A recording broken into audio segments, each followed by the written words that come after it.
Anda kembali di Kabar Petang, kita lanjutkan kembali dialog kita bersama Kiai Haji Holil Nafis. Selamat sore Pak Kiai, ini melanjutkan soal evaluasi yang harus dilakukan dari ambruknya bangunan Pondok Pesantren Al-Khozini ini. Silakan Pak Kiai.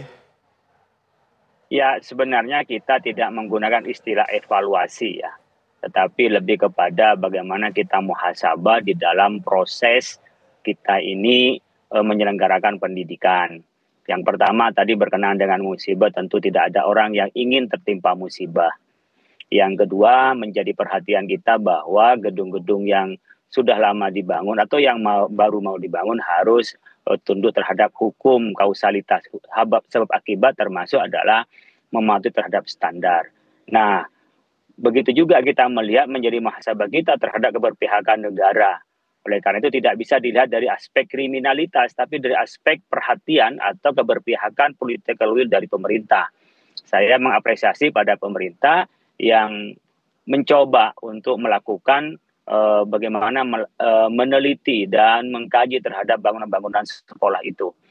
Oleh karena itu, saya pikir seperti pesan Al-Khozini yang sudah lama berdiri dan berdiri sebelum adanya Republik ini, tentu sebaiknya mendapat perhatian yang utuh dari pemerintah sebagaimana sekolah negeri, karena orang-orang yang sekolah di pesantren itu sebenarnya adalah orang-orang yang punya hak yang sama untuk mendapat dan mengenyam pendidikan sebagaimana di negeri itu. Apalagi kalau kesejarahan pesantren itulah yang menanamkan nasionalisme untuk cinta negeri dan membela untuk melakukan perlawanan terhadap penjajahan yang ada di Indonesia ini. Karena itu kita tidak boleh ahistoris bahwa pesantren hanyalah merugikan, minta perhatian, tidak. Tetapi sebenarnya kalau kita melihat banyak masyarakat yang tak bisa mengakses pendidikan negeri, dan dengan cara ada pesantren itu, maka mereka mendapat akses pendidikan. Dan tidak sedikit sekarang orang-orang yang menjadi alumni pesantren adalah orang-orang yang punya pengaruh dan mempunyai andil besar terhadap negeri ini, termasuk pasca kemerdekaan itu.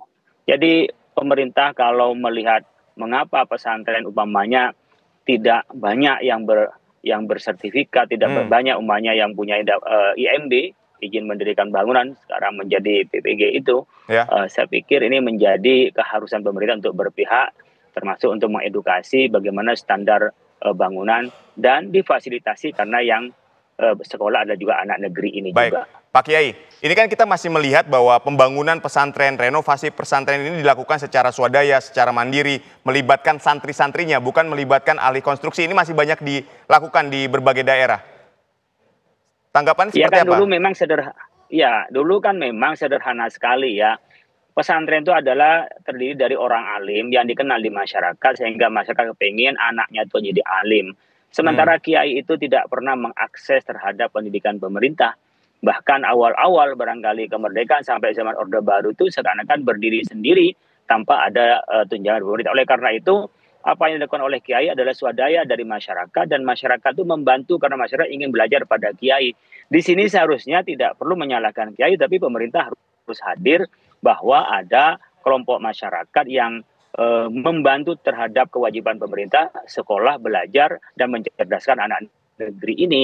Oleh karena itu, apa yang dilakukan oleh kiai itu sebenarnya lebih pada konsentrasi pada penyebaran ilmu daripada bangunan. Tetapi perkembangan penduduk yang mulai banyak dan banyak orang yang juga minat pada pesantren sehingga tak tertampung. Dan ada filosofi yang jangan lupa di pesantren itu, pantangan menolak santri, karena santri itu kepengen belajar dan ingin berilmu, apalagi yang didorong adalah soal ideologi, soal akidah, karena ingin menyebarkan Islam. Sehingga kiai dengan keterbatasan yang dimiliki itu ingin segera membuka banyak ruang dan kamar untuk ditempati para santri. Nah, di sini harus hadir pemerintah daerah dan pemerintah pusat untuk memfasilitasi masyarakat untuk belajar kepada kiai itu. Baik, saya setuju bahwa kiai ini memang fokusnya adalah untuk memberikan pembelajaran terkait dengan ilmu agama. Tapi ketika kita melihat ambruknya bangunan pondok pesantren kemudian mengakibatkan 67 santri meninggal dunia, di sini kan ada unsur kelalaian juga, Pak Kiai. Siapa pihak-pihak yang harus bertanggung jawab terhadap kejadian seperti ini? Ya, sebenarnya yang paling utama bertanggung jawab pemangku tentunya. Tetapi pemangku kan tidak bisa menjadi sendirian. Di sini juga ada pemerintah daerah. Ketika ada aktivitas belajar mengajar dan di situ dilihat adalah bagian dari proses mencerdaskan anak bangsa, ini kan kewajiban negara Oleh karena itu seharusnya pemerintah daerah khususnya yang tahu di tempat itu melakukan edukasi dan memberikan bantuan. Ya. Sehingga ini tidak bisa menjadi perspektif kriminalitas. Jadi perspektif dari orang yang melanggar hukum, tapi lebih perspektif adalah bagaimana membangun bersama-sama dan menjadi evaluasi tadi, muhasabah kita semua menggotong royong terhadap pendidikan keagamaan, pendidikan agama, pendidikan pesantren ini oleh pemerintah dan kita semua yang hanya swadaya seakan-akan tidak ada hadirnya pemerintah. Sekarang dengan kejadian ini menjadi perhatian kita semua, pemerintah harus hadir dan memfasilitasi hal yang sama sebagaimana pendidikan negeri. Bahkan kalau secara historis ini lebih dulu daripada pendidikan negeri, tetapi seringkali kita lupakan untuk memberikan perhatian kepada pendidikan pesantren ini. Baik, pemerintah harus hadir. Tapi di sini juga polisi ini sudah mulai melakukan pemeriksaan terhadap pondok pesantren Al-Khozini ini. Lalu dari pihak pondok pesantren sendiri untuk mendukung proses pemeriksaan yang dilakukan oleh pihak kepolisian ini seperti apa yang seharusnya dilakukan, Pak Kiai? Ya, kan begini sebenarnya kalau tipologi pesantren itu, kiai itu bukan ahli bangunan. Seringkali kiai itu berkenaan dengan bangunan diserahkan kepada santri atau wali santri atau orang-orang yang memang mendukung pendidikan di pesantren itu. Sehingga kiai seringkali tidak tahu berkenaan dengan bagaimana pembangunan itu. Jadi kalau ini ditimpakan kepada kiai pada pengasuh, menurut saya tidak tepat gitu ya. Kepada siapa? Kepada orang yang memang di situ bertanggung jawab terhadap pembangunan itu yang biasanya menjadi suruhannya kiai. Tetapi sekali lagi boleh saja polisi memeriksa kepada apa yang menjadi masalah tempat itu dan kelalaiannya di mana sebagai pembelajaran, tetapi jangan menggunakan perspektif kriminalitas. Baik. Kalau ini kriminal harus dihukum dan seterusnya, tetapi ini adalah musibah yang harus ditanggung kita semua di mana pesantren kurang mendapatkan perhatian yang cukup dari pemerintah, sisi pembiayaan, sisi akses pendidikan, dan seringkali di pesantren seperti Al-Khozin saya yakin juga orang yang SPP-nya pun juga terbatas di pesantren dan banyak pesantren-pesantren yang lain. Makanya Menko PM Caimin yang diberikan amanat untuk pesantren adalah orang pesantren, tepat menurut saya untuk apa? Mengedukasi bukan mengkriminalisasi dari orang-orang yang telah berjuang mencerdaskan anak bangsa ini dan penguatan moral dari aspek keagamaan itu. Ya, MUI juga mendesak adanya Dirjen Khusus Pesantren untuk mengurusi seluruh pesantren di Indonesia. Urgensi dari pembentukan Dirjen Khusus Pesantren ini seperti apa dalam pandangan Kiai? Ya kan pesantren sudah ada undang-undangnya. Pesantren sekarang lebih dari 42.000 jumlah pesantren di Indonesia.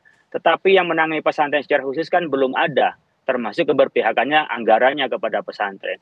Dan itu sudah diajukan mulai periode sebelumnya, zaman Pak Jokowi sudah diajukan untuk ada Dirjen Pesantren. Tetapi sampai hari ini belum ada Dirjen Pesantren yang menangani tentang kekhasan pesantren. Mungkin seluruh dunia hanya pesantren lah yang pendidikan khas itu, Indonesia yang tidak ada di tempat lain. Oleh karena itu kita perlu mengapresiasi terhadap undang-undang. Yang kedua, mengapresiasi terhadap lulusan-lulusan pesantren yang telah berjuang untuk memerdekakan Republik ini dan juga banyak yang jadi pemangku dan orang-orang berpengaruh di Republik ini. Seperti umpamanya Gus Dur, Pak Kiai Ma'ruf, dan termasuk sekarang umpamanya Caimin yang diperintah untuk menangani pesantren. Saya pikir waktunya untuk mengabdi dan berkhidmat kepada kebaikan pesantren yang mungkin sebelum itu apa adanya, karena masyarakat tidak pernah menuntut hadirnya pemerintah. Yang penting mereka bisa melakukan proses belajar mengajar, bahkan mungkin mereka tidak pernah berpikir tentang legalitas ijazahnya.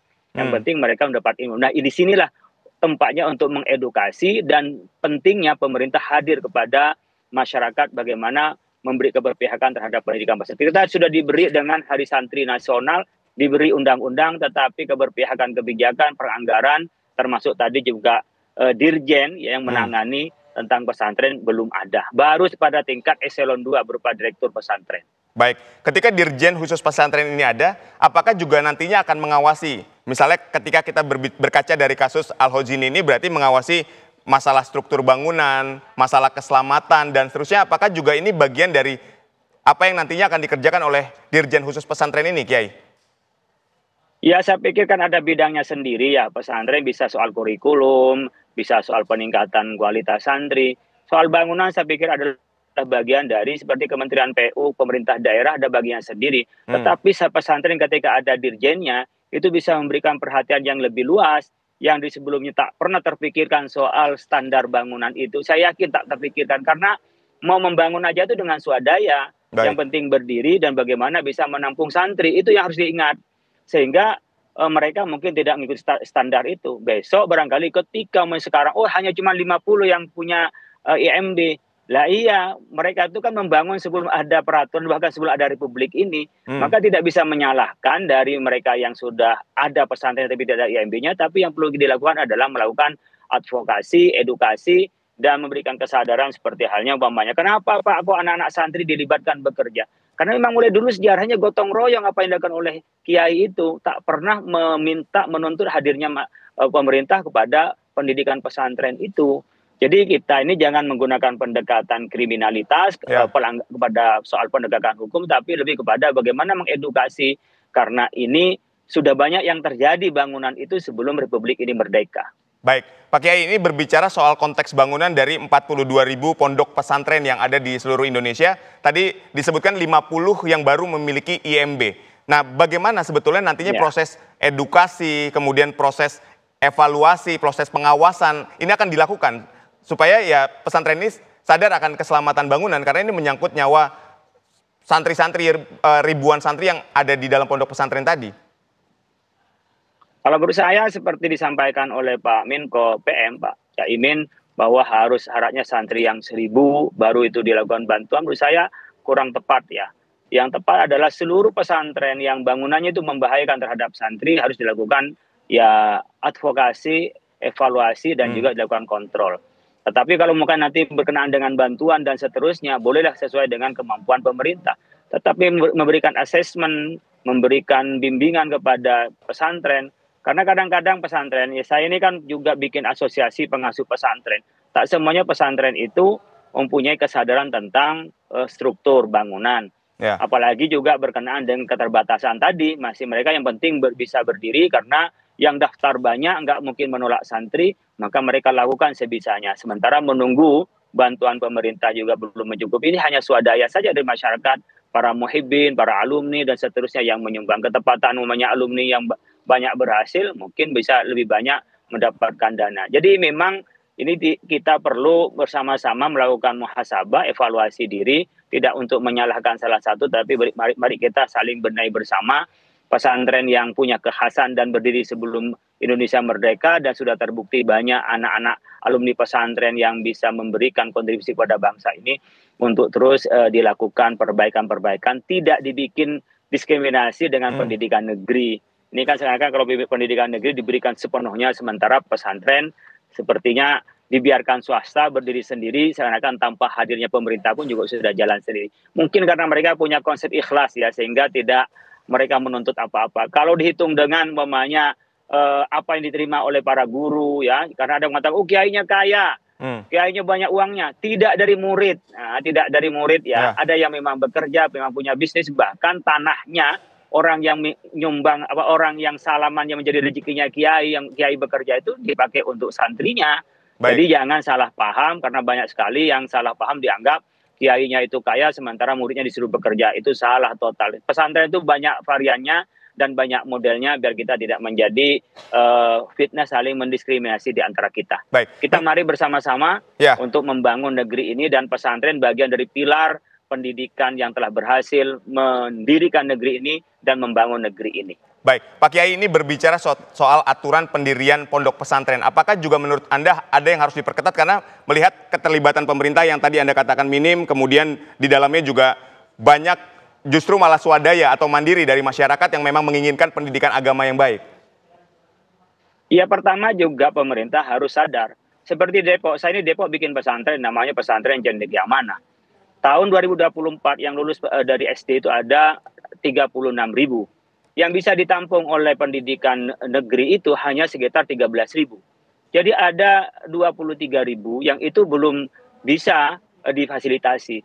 Terus kemana mereka ini? Apakah nggak sekolah mereka? Nah itu yang ditampung oleh kita. Seringkali juga karena ekonomi yang terbatas maupun keterbatasan secara intelektual. Oleh karena itu, selain berkenaan dengan kita akan melakukan asesmen kepada pesantren, kita juga harus mampu membaca kemampuan pemerintah untuk memfasilitasi pendidikan wajib belajar yang 12 tahun itu. Dan kita juga perlu memahami tidak hanya soal bagaimana bangunan pesantren. Kita mensyaratkan orang yang mendirikan pesantren harus alumni pesantren. Yang kedua adalah harus punya pemahaman keagamaan yang baik tentang tentang kedalaman agama sendiri. Yang kedua berkenaan dengan hubungan agama dengan negara, biar mereka tidak menjadi paham agama yang melawan terhadap pemerintah. Di sini juga perlu diperketat, karena kadang-kadang sekarang pesantren menjadi boarding yang menjadi industri, malah menjadi bisnis, bukan untuk bagaimana mengembangkan pendidikan anak kita. Dan yang paling penting pesantren itu bedanya dengan yang lain, ada pengasuhnya. Kalau boarding yang penting sekolah dan nginep, tapi kalau pesantren itu harus ada pengasuhnya. Dan pengasuh itu menunjukkan terhadap kealiman dirinya di dalam bidang agama. Baik, ini akan menjadi evaluasi dan muhasabah tentunya bukan hanya bagi pondok pesantren, tapi juga bagi pemerintah dan semua pihak. Sekali lagi kami ucapkan terima kasih Kiai Haji Holil Nafis, Ketua Bidang Dakwah Majelis Ulama Indonesia telah berdialog bersama kami. Sehat dan sukses selalu untuk Anda. Wassalamualaikum warahmatullahi wabarakatuh. Waalaikumsalam warahmatullahi wabarakatuh.